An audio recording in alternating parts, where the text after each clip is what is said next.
Hey everybody, and welcome to another episode of Retire Repurposed. Today we conclude our special series on stewarding the essential resources of retirement, this time focusing on your treasure. While financial planning rightfully occupies a significant place in the retirement preparation conversation, there's a deeper conversation to be had about our relationship with money. What is wealth truly for? How do you steward it wisely?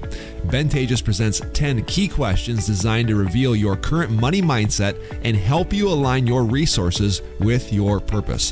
Whether you have abundant financial reserves or more modest means, how you view and use your money will significantly impact your retirement fulfillment. Join us as we explore how to think about money not just as a means for leisure, but as a powerful tool for creating meaning and impact in this season of life. Enjoy this episode.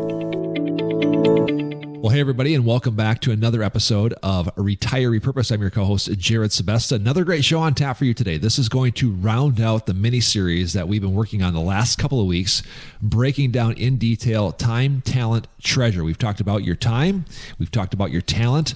And this week, we're going to talk about your treasure. Taatjes is going to give you 10 more questions here today to really cut to the heart as to how you are best stewarding your treasure. A little review, a little background on kind of where we've come. If you are new to the show, time, talent, treasure is a foundational construct, a foundational paradigm, worldview by which Taatjes built his financial practice and also wrote the book Repurpose: The Untold Story of Retirement in America. He joins me now on the show. And again, for people that may be new to the show, this is something that runs deeper than just kind of even a mission statement. It really cuts to the real heart as to why you do what you do and how you do it, right? Yeah, Jared, everything we do kind of encompasses like how are we helping and assisting clients steward their time, talent, and treasure. And I looked at the last couple of shows. We talked through time and talent, and a key kind of a key theme in there was work, right? And I think in the time show we talked a lot about if you're leaving work, you're going to get 8 to 9 hours of time back a day, right? When you do retire, be intentional about that. Don't ever forget that work, it did build in guardrails. It built a schedule into your day where you get up at a certain time, you take breaks at a certain time, you go home at a different time, and it did allow you to really hold to some schedule. Right. And then the talent show, we talked a lot about the importance, how work allowed people, it really allows you to use your God-given talents and your skills that you've really developed over the years to make a difference for other people. Yeah. Work gives us the outlet to be creative. And not just be creative for ourselves, but to be creative for others. And that's a key component in purpose. So those two shows, again, highlight the importance of work in our lives. And when you step away from a career, when you step away from your job, even if you've had a job where it's been kind of something you're not super excited about, it did give you a schedule. And it did also give you an ability to be part of a team, to use your talents and abilities to make really a difference for others. Well, to go back to the parable of the talents, Matthew 25, we've talked about that many times. You mentioned it again in last week's show. It's really taking what we've been given and trying to maximize it and exemplify it. And I think that is such a key component that we must maintain, that not just while working, but especially in retirement. There's nothing biblical that says that this whole idea runs out. Before we dive into the day's show, if people are not exemplifying and stewarding these things well, what will they experience? What will they feel? And why is this like a major red flag? Jared, I think is discontent, right? If you've ever felt as if you're not using your talents and abilities or the time you've been given to really live out something bigger than yourself, you feel funny. There's something missing. We talk about C.S. Lewis in several of our shows, but he talks about how living, we're born and we live in the image of God. So if we're born and created in a way that we're in his image, we want to be more like him. God didn't just stop doing things. He's working every single day. God didn't, he created, right? I mean, you look at what he's done and what he continues to do. So when I ever talk to people and they're like missing something, I'm going there. I'm going like, you're probably feeling some discontentment because you're not living out who God created you to be. Yeah. I think that it's interesting that you connect the dots with this, living out who God created you to be, and contentment. I think people might look at that backwards, where like I have to just be contentment, or I'm going to seek out contentment, and then I find my purpose. And I think in many ways it's kind of like, let's become who God created us to be, and then we create that deeper connection. Then we have the impact. Instead of people just kind of like looking out for the minutia, the tactics, let's focus on that connection and really stepping into who we are. And if we do that as a byproduct, then we have the impact, we have the purpose, and ultimately we land in the contentment piece as well. Yeah, if you want to find contentment, find and live out God's calling on your life. There you go. It's the simplest way to do it, Yeah. right? And that does encompass doing something with your time and your talent, whether or not you're pre-retirement or retirement. Really hard to feel like you're where God wants you to be in the moment if you're not living out really and listening to his voice and who he made you to be. Yeah, I think that applies to anybody, no matter where they are, because again, we have this deep-seated desire to really connect with our soul, connect with our purpose, connect with God. And the best way to do that is to really step into that fullness. I think that's a great intro to today's show. If you missed the last couple of shows, again, we dove extensively into talents last week, and we dove into time the week before that. So again, go back, listen to those shows, because how you steward your time and your talent will lead in really nicely into today's show, where we're going to dive into treasure. So go back and listen to those shows. All right, so Ben, treasure. Ironically, this is the one that we are covering last, and it's probably in the forefront of many retirees and pre-retirees' minds as to one of the most important things, because retirement kind of comes down to a financial conversation lots of times, but we're going to cover something much deeper in today's show, right? Yeah, we are, Jared. I don't want to downplay how important this piece is, right? I mean, so if you don't have financial ability and you're worried about money all the time, it is still hard to really enjoy your time or really make the most of your talents. But I do know that it is impossible, right? It's completely impossible to enjoy your financial resources if you have no time left and if you have no talent. So most people, when we ask the question of what's most important to them of time, talent, or treasure is almost always the third when they really think about it, and they're surprised by that, right? They're almost surprised, like, man, the money was the last thing I brought up. Well, the reason for that is at a certain point of life, you realize there's a lot more to life than money, right? I mean, yeah, every single life event we go through somehow ends up being tied back to some financial ramifications.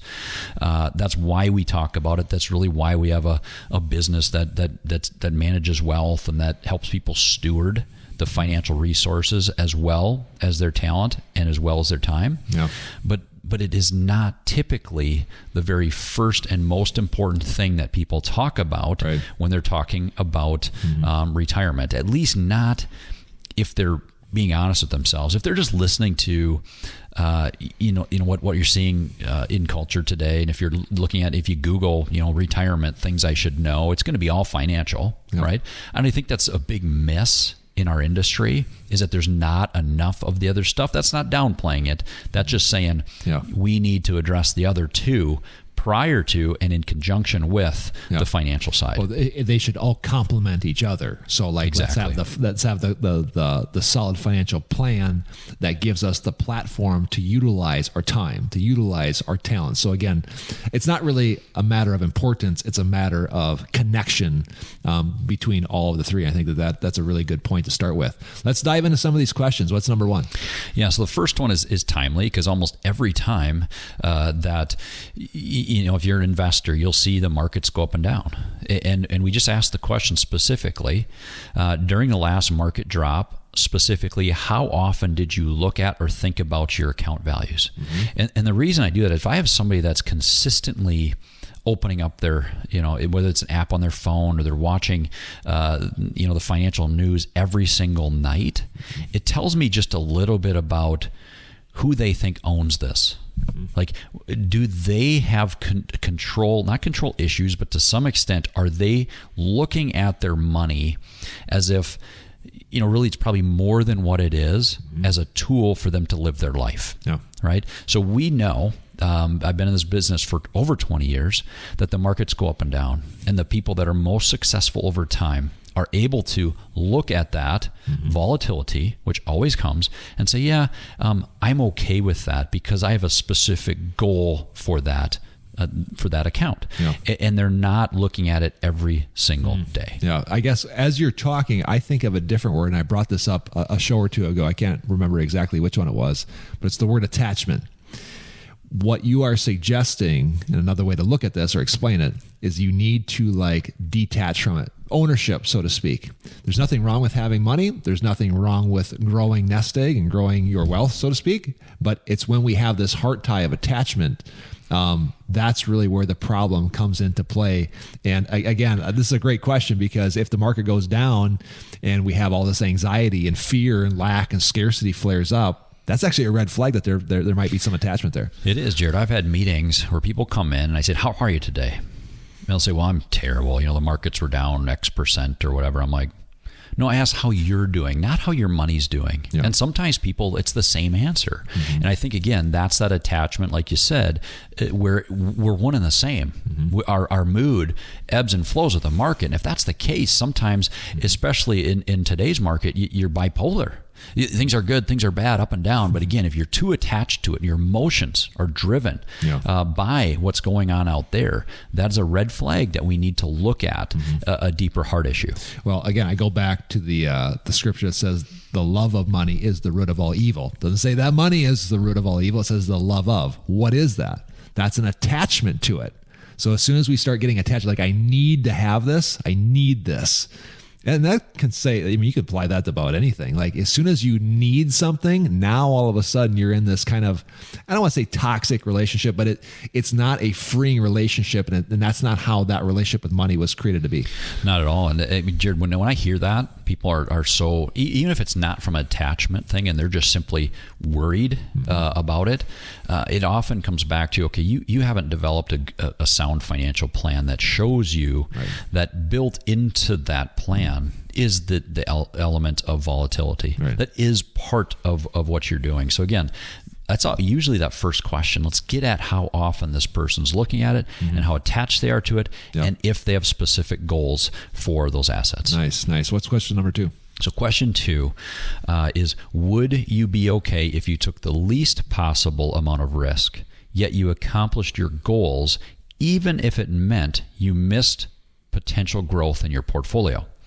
What I'm after there, Jared, is sometimes I will see somebody that has this fear of missing out so bad that even if the market is going up really rapidly and they're not part of it, even if they don't need the growth to accomplish their goals, they'll be concerned with that.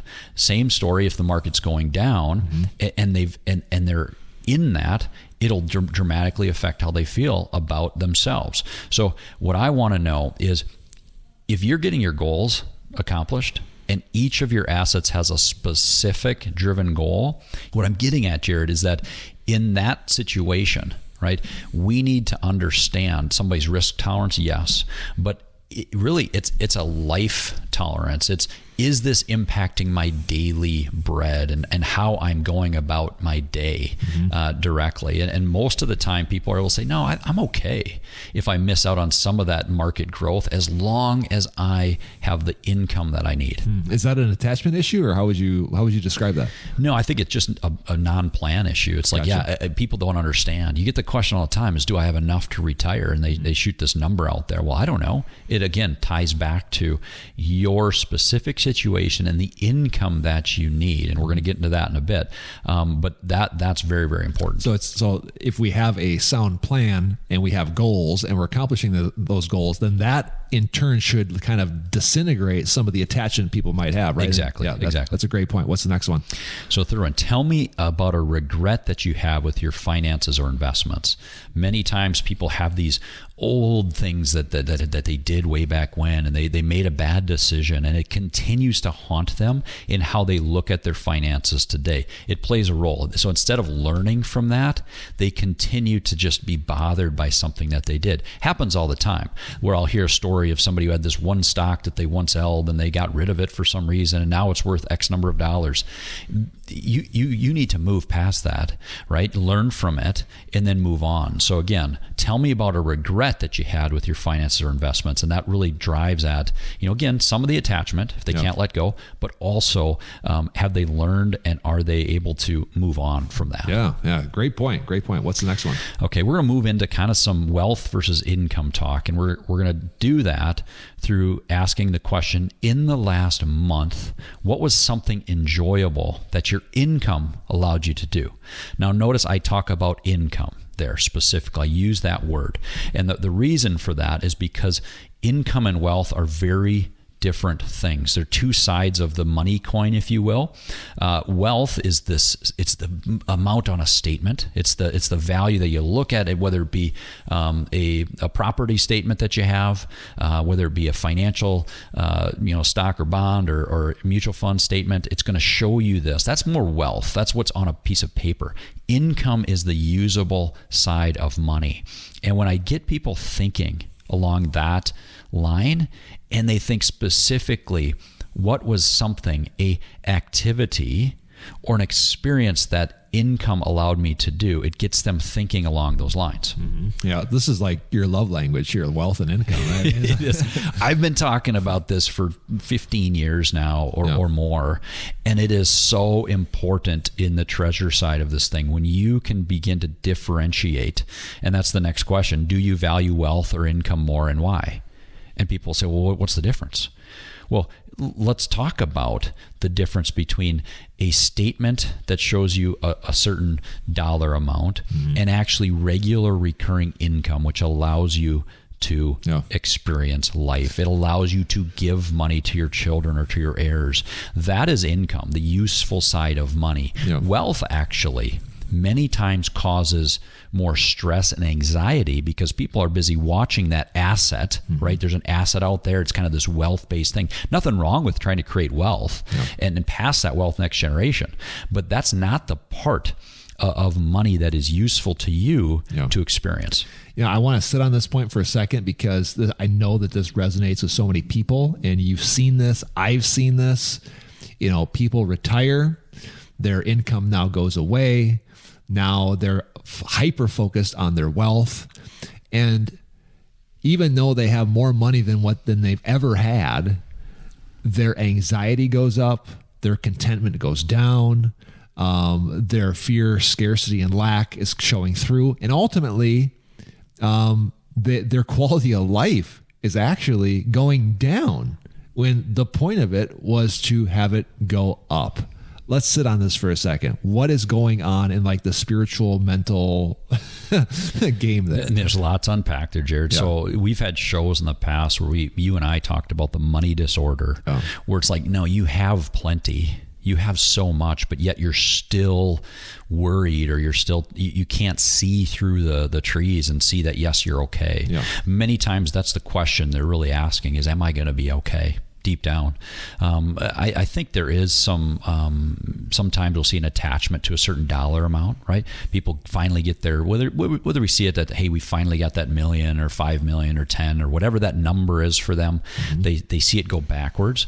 To your point, when they're focused, they lose focus on others and their work and their career, and if their business is doing well, whatever it is, and they start to focus too much on a portfolio or that statement, it can be very telling as to their attachment, right? And to really to a God in that sense, the love of money and the love of your portfolio is very, very scary. Again, and I'm preaching this today a little bit, but I think people need to hear it, that, the love of money or the love of your IRA is the root of all you. I mean, it really is something that we need to be careful of. Yeah. That doesn't mean that we're not careful with it. I mean, when we're stewarding somebody's retirement accounts, we're very careful. We're doing our absolute very best with that. Yeah. But again, if you are looking at it as the most important thing, and you're constantly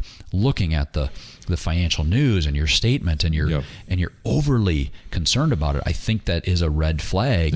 And to your point, you're not going to have that content, full life with that in the background. Well, play like a hypothetical situation. I know we have to move on here, but like you have a widow, right? And all of a sudden she inherits a couple $1 million because she's the beneficiary of her her husband's estate or what, and then all of a sudden her quality of life goes down because there's an attachment to it, and now I just spend all my life, just kind of the rest of my life and rest of my time, all my affections get poured into maintaining it and watching the markets, and that's not it. And so there's something deeper that's waiting for you. Yeah, I'd say it'd be rare for somebody like that to have that, being aware of that situation. But if I have somebody that has saved, for years and years and years, and they've seen this account build, and now they're supposed to start taking money out of that account and living on it. That's a problem too. That's probably the thing I see the most, is where you save that money to spend it.